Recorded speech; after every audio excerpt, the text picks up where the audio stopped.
Hello, and welcome back to The Whole and Complete Woman. I am Dr. Alicia Newsome, functional medicine clinician, corporate trainer, and leadership coach. And today we are talking about something I hear every single week. Why can't I get rid of this belly fat? What is going on here? So here's the truth. For women, especially once women start getting into their mid 30s, 40s, and on throughout menopause, belly fat is less about willpower and just not doing the right things and more about how hormones are signaling. So when insulin, cortisol, estrogen, and thyroid hormones, when they are out of rhythm, your body reads that as stress and stores more fat centrally, really to keep you safe. So it's not a character flaw. It's your body being really, really smart. Okay. So why does this matter? Well, one, you care. You don't enjoy having belly fat. But two, it's health related reasons. So visceral belly fat. So that is fat around your internal organs. It raises the risk for diabetes, heart disease, dementia, and hot flash severity. And then quality of life. So it can fuel fatigue, joint pain, sleep issues, issues with confidence, and all of this can happen even when you feel like you're doing everything right, okay? Because everything inside of our body is connected, all right? So the good news is food can reteach your metabolism to really be able to feel safe again and feel like it's being nourished and getting what it needs. So today, I'm going to share 10 science-backed foods plus why they help women specifically and how they work in your body. So you can eat in a way that harmonizes hormones and naturally slims that waist, okay? So stick around to the end, and I'm going to tell you how to get your free guide for eating for hormone balance, and you can just take this straight into your kitchen. All right, so I want you to think about your body as a round table with 4 key voices here. Insulin, it's dealing with blood sugar and fat storage, okay? So as glucose goes up, insulin's got to come out and it's got to lower that glucose levels. But when insulin is out, it's a fat storing hormone, okay? And then you've got cortisol, which is your stress hormone. And then you've got estrogen. Estrogen helps your body be more insulin resistant. So when glucose goes up, insulin comes out and lowers it. And when you're sensitive, it does that very easily. When people become insulin resistant, it's like more and more insulin is needed to get the job done. Okay. So estrogen does play with insulin.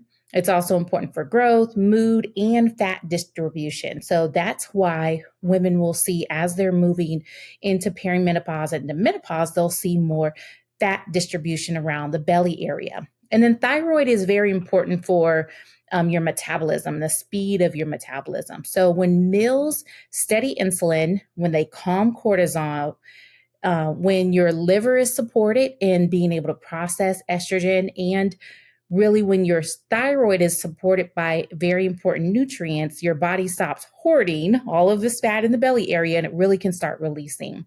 So these foods were chosen because they influence and they act on these specific levers, okay? So food number 1 is avocados. There was a 12-week clinical study which included researchers from Penn State and the University of Illinois. And it found that women who ate 1 avocado per day experienced a significant reduction in visceral fat. So that's that fat around the belly area. So specifically, the study published in the Journal of Nutrition found that women who consumed an avocado as part of their daily meal had a reduction in deeper abdominal fat. So that's the more dangerous fat, okay? That's the fat that's around your internal organs. There was also a reduction in the ratio of visceral fat to subcutaneous fat in women. So that's the fat that's just right below your skin.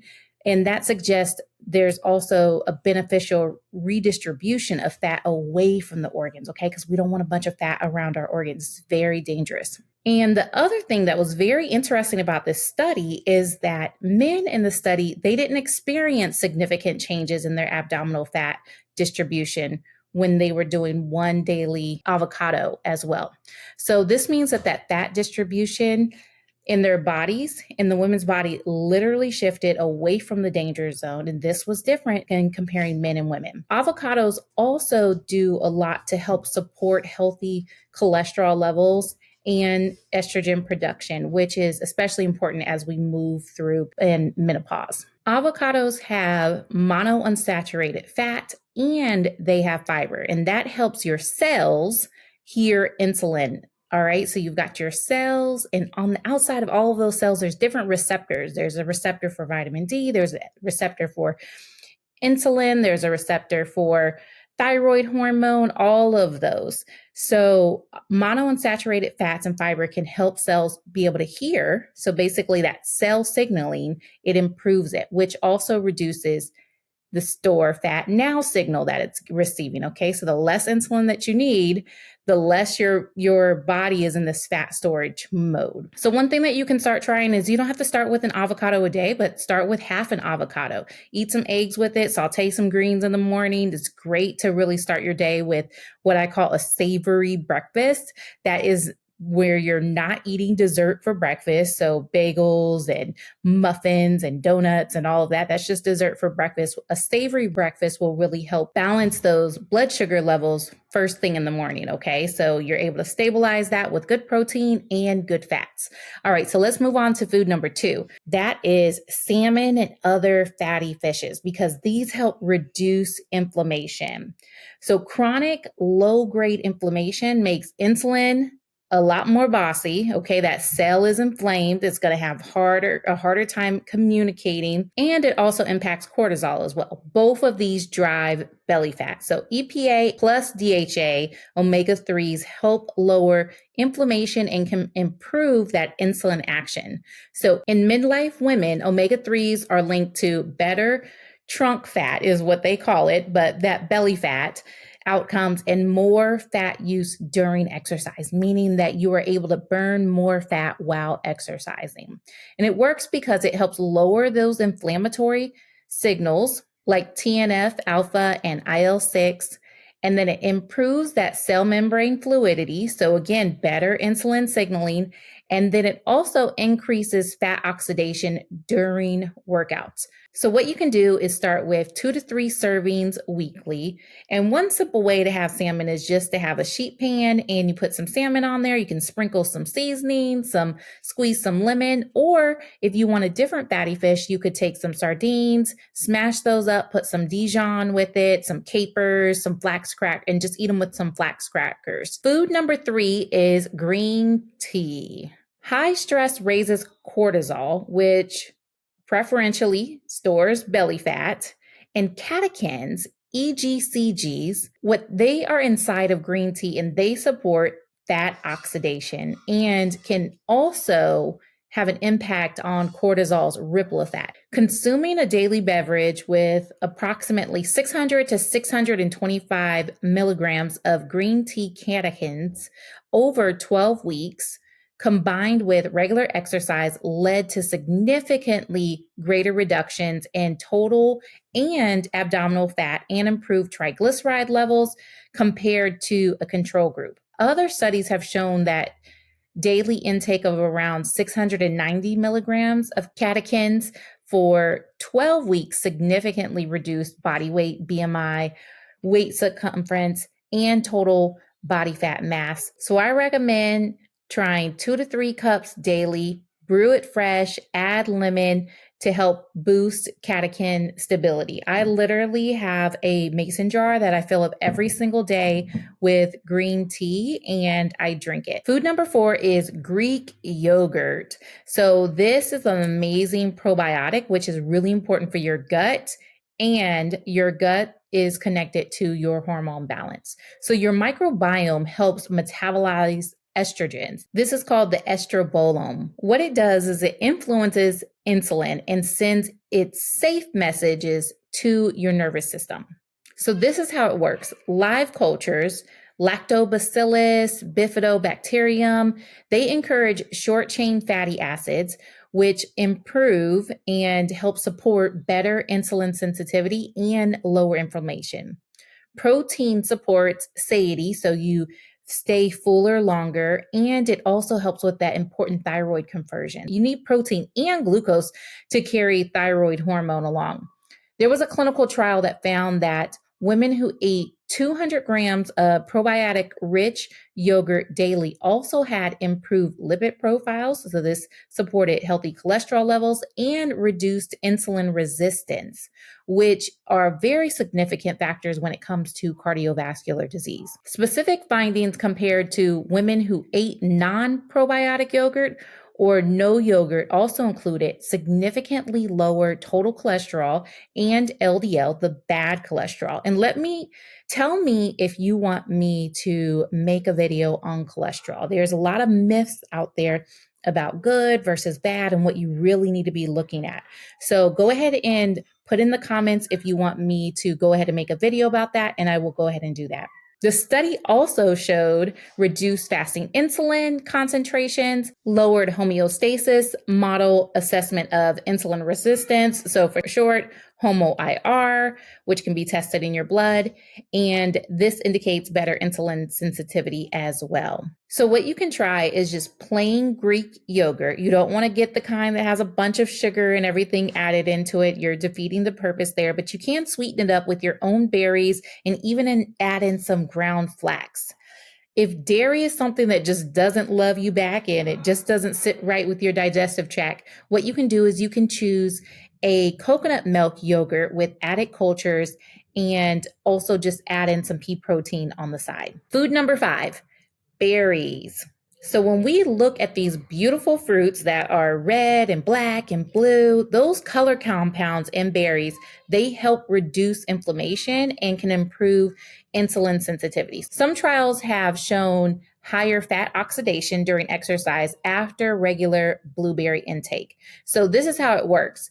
Anthocyanins support mitochondrial function, which allows for better fat use. Blueberries, raspberries, blackberries, they're not just pretty, they are powerful. And these colorful fruits contain this powerful plant compound that helps lower inflammation, improve insulin sensitivity, and can even activate brown fat. That's the kind that burns calories instead of storing them. There was a research study that included 2,734 healthy female twins. So they have the same DNA, same genes. They found that a higher intake of anthocyanins was associated with 3 to 9% lower fat mass and less adiposity, which is abdominal fat. The twin with the higher blueberry intake had a lower fat mass ratio than her co-twin, suggesting that there's a protective effect of anthocyanins against obesity-associated conditions. The mechanism may involve the interaction of this powerful compound with the gut microbiome, which influences, again, inflammation and lipid metabolism. So how you're breaking down fats. And what these berries do, because they have these powerful compounds in them and they also have fiber in them, and this helps slow those glucose spikes. So remember, glucose goes up, insulin's got to come out and lower it. If glucose isn't going up as high, then insulin isn't having to work as hard. And then they also help lower inflammation, which just really allows cortisol to relax, insulin, all of those different types of things. So what you can start with is 1 to 1.5 cups daily of berries. And the good thing about these is that they are low on the glycemic index, meaning that they do not spike your blood sugar. So I grew up thinking that strawberries were always packed with so much sugar because they were so sweet. But really, they are very, very low on the glycemic index. So what you can do is you can stir them right into your yogurt. You can blend them in a smoothie, or you can even simmer them and make like a chia jam and add them to things. Food number 6, almonds and tree nuts. These really help afternoon carb cravings that often trace back to glucose and cortisol spikes and dips. So what nuts do is that they deliver protein and fiber and healthy fats. And this helps stabilize energy and reduce the need to I need something now type of snacking. So there was a 6-week study that showed a daily 1.5 ounce serving of almonds can help reduce belly fat compared to a high carbohydrate snack. even when the total calorie intake is exactly the same. So it's not always about calories in, calories out. It really has to do with the quality of the food that we eat. The study published in the Journal of American Heart Association found that participants who ate almonds instead of a banana muffin lost more belly fat and had a smaller waist circumference. So, how does this work? It blunts post meal glucose, it improves insulin signaling, and then it naturally reduces intake at later meals in the day. So, it helps keep you full longer. The other thing that's important to know about almonds as well is that some of the calories, they're not fully absorbed due to this cell wall effect. So you're actually able to eat more of them and not absorb all the calories. But don't go crazy with them. A small handful, so about 1 ounce with green tea between meetings, or you can put them over, you can make an almond crusted chicken over arugula. Those types of things can be very easy ways to incorporate almonds into your day-to-day life. Food number 7 is whole grains. So here's the thing, it's about the right carbs. And I know a lot of people, it's very controversial about whether or not to have gluten or not have it. If you're able to tolerate, you definitely want to have whole grains that literally, like, whole grain is the first thing listed on the menu, or on, not on the menu, but on the back of the nutritional panel. And when you eat these right carbs, they are rich in magnesium, B vitamins, fiber, and that helps support thyroid function and, again, stabilize insulin. So there was a long-term study by Wake Forest Baptist Medical Center published in the Journal of Obesity in 2011. This study found that for every 10-gram increase in daily soluble fiber intake, participants gained 3.7% less visceral, that belly fat, over a 5-year period. So the way that it works is that higher fiber equals steadier blood sugar, which ultimately means less belly fat storage. Magnesium helps relax the nervous system and supports insulin receptors. And long-term data linked whole grains with less visceral fat than refined grains at the same calories again. All right. So it's not calories in, calories out. It's very important that you're getting nutrient dense food. What you can do is create a quinoa bowl, put your salmon in there, some broccoli, and some tahini. You can take steel cut oats, add chia, cinnamon, berries. There's lots of ways that you can be very creative with this. Beans are great as well. Although they're not a grain, I do love them and they are high in fiber. The next food is one of my favorites. It's a powerhouse and it's eggs. All right. Many women undereat protein, which slows thyroid output, reduces lean mass, and keeps your hormones in this place of where they're really not being nourished. Okay. Eggs deliver a complete protein plus vitamin D and choline, which is really important for liver function. And it's great for metabolism and hormones as well. So what protein does is it raises the thermal effect of food. So you burn more when you're processing it. It also boosts satiety as well. So you're staying fuller longer. It also helps preserve lean mass during fat loss. So what you don't want to do is you don't want to start losing weight, but what you're really losing is your muscle mass. You want to keep that and lose the belly fat, really. So what you want to do is you want to aim for 30 grams of protein per meal. So what you can do is you can take 2 eggs, you can take some extra egg whites. I love to keep the yolk though, because it's so nutritious. The other thing is that you want to keep in mind is that your eggs, you want them to be a dark orange color. So a lot of times if there's all kinds of things about which kind of eggs do I get? Do I get pasture raised? Do I get cage free? Do I get organic? You want to get pasture raised eggs. Okay. Those are eggs where the chickens were able to go out and eat their worms and eat all the things that God created them to eat, and do that out in the fields with lots of sun, all of that. But there have been times where I've gotten like organic pasture raised eggs, and then I crack them open and it's like a bright yellow. That's not the healthiest egg. The healthiest egg is going to be a dark orange. So that's what you really know. And what I like to do and what I've done is I've shopped around my local grocery stores, also the local farmers nearby, and see who really has the dark orange yolks. And I can't always say that it's like the organic pasture raised one. So you have to do a little bit of trial and error there, but that's what you want to look into. A great breakfast, you can include avocado, you can have some greens, and then also some eggs as well too. However, I must note that I don't always think that you have to have eggs for breakfast. They are an amazing food that fuel our bodies, but sometimes I'll have a good protein for breakfast, whether or not that's fish, whether it's chicken, whether it's beef, and I may have that with some beans and then some greens. Again, I have had to change my mind around what breakfast really looks like because it's not cereal, it's not muffins, it's not donuts, all of those things that are going to immediately spike my blood sugar and have that going up and put me on a roller coaster throughout the days. I really choose breakfast items that are going to help stabilize my blood sugar and my energy levels throughout the day.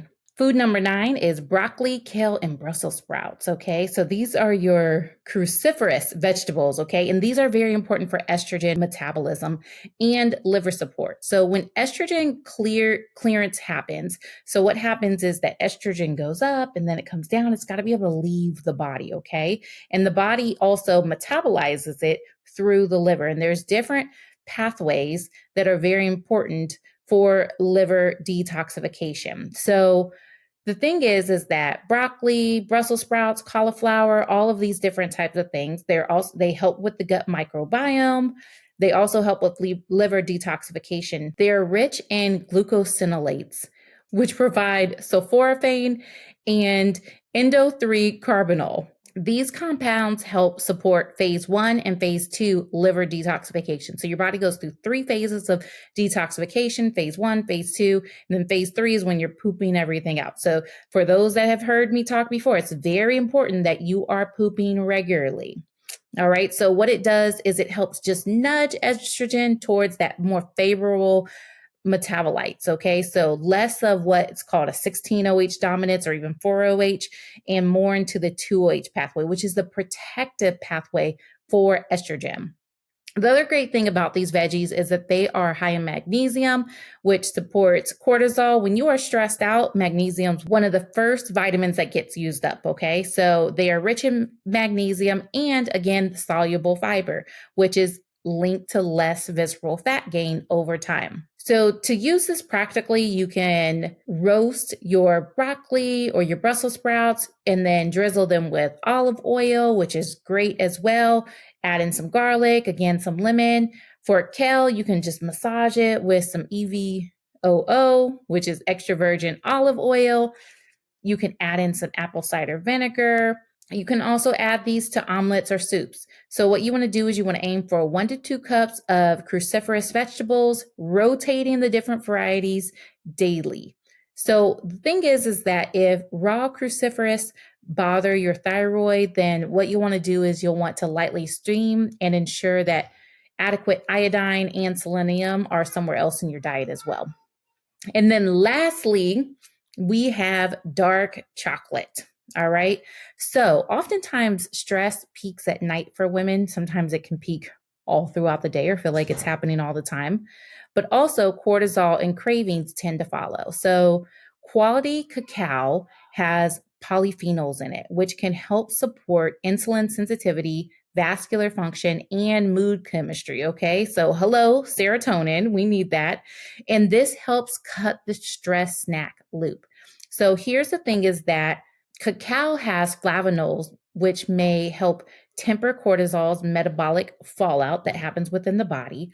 And then what you want is you want bitter cacao. All right. That's why you want to get 70% and above, because this is where all the health benefits come in. With it being bitter cacao, it also helps with your digestive tract as well, just like if you were taking some bitters. What you want to do is you want to go ahead and still pair it with some type of protein-rich dinner, so that it doesn't create a spike for you as well. You can take 1 to 2 squares after dinner or have it with that green tea sometime during the day, but make sure to read the label and look out for making sure that there's minimal added sugars, and then you got 70% and above of cacao. All right, so just to recap some main points here. You want to eat protein first at meals to help study glucose. You want to add in fibers, whether that is with veggies, beans, berries to each plate. And then you want to have things like monounsaturated fatty acids that come from avocados, or you want to have omega-3s. You want to have all of these. Really, when I'm working with my clients, we do something called the 222, and we have grass-fed butter every day or ghee, MTC oil or unrefined coconut oil, and then we also have either extra virgin olive oil or avocado oil. So these are great, and we want to start replacing a lot of those refined oils and ultra processed snacks with things that have good fats and good oils in them. Let me know if you want me to do a video on different types of oils. A lot of times people may not know which ones to cook with. Like I was just talking to someone the other day and they said, oh, I thought olive oil was good. So I've been cooking with it and frying with it and doing all types of things. If you cook olive oil on too high of heat, then it becomes rancid and it becomes inflammatory, and it's doing the exact opposite of what you want. So I can go ahead and break down all the different oils and what they do, what the cooking points are, and all of that. If that's something that you'd like me to do, go ahead and put that in the comments. And lastly, one thing that you can do that can be a bonus is take a walk. 10 to 20 minutes after you eat really helps enhance insulin sensitivity, all right? So we want insulin to be nice and sensitive. So even when you're having carbohydrates, insulin's able to come out, do its job, and lower it. Even if you're able to just start with 5 minutes, start there. All right, your body is not fighting you. It's really protecting you, even with the belly fat, okay? So these choices of choosing different foods that are very, very nourishing, which help balance all of these different hormones out, these really signal safety for the body, okay? And when the chemistry within feels safe, your body begins to release what it's holding on to. All right, so we have a few questions about this. All right, so can I do this if I'm plant-based? Okay, you can absolutely do this if you're plant-based. Just swap salmon for an algae-based omega-3. You can also use tofu, temp. Lentils are great, edamame. Those are also amazing choices to have. You can, and I had said earlier too about coconut milk yogurt.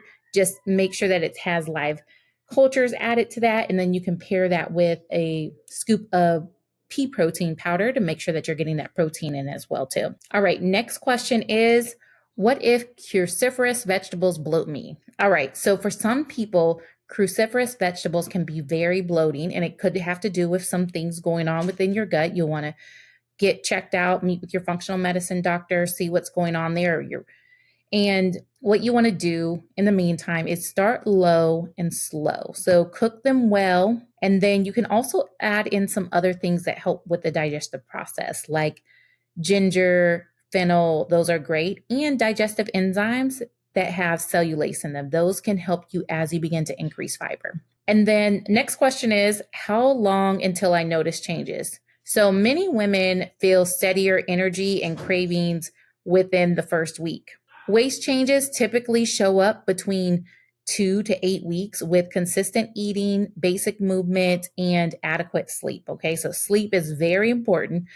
And our body, again, if it's in this stress state, we've got to be able to bring that down. All right. So those are very important things here. But giving our body the nourishment that it needs also allows our body to not feel stressed out, like it's starving and cortisol pumping up and all of these different types of things. So really giving our body lots of good nutrients throughout the day does help us sleep better at night. All right. So you do not have to outwork your hormones. You can work with them. Every single plate that you have, it is an opportunity to lower that inflammation, steady insulin, support proper estrogen clearance, and just get your thyroid moving gently in the right direction.